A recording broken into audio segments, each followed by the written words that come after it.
अस्सलाम वालेकुम प्यारे बच्चों। इस वीडियो में हम सीखेंगे हर्फ खे की लिखाई। खे के ऊपर एक नुक्ता होता है।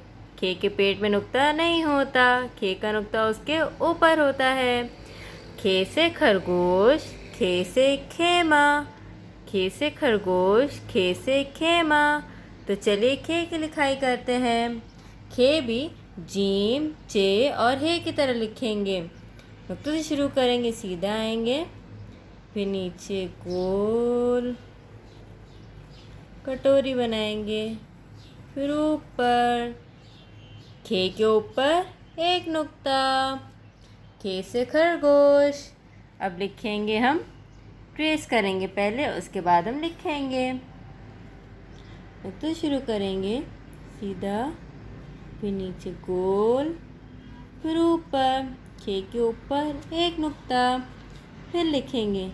शुरू करेंगे, सीधा आएंगे, फिर नीचे गोल, फिर ऊपर खे, खे के ऊपर एक नुक्ता, खे के ऊपर एक नुक्ता। वीडियो देखने के लिए शुक्रिया। अल्लाह हाफिज़।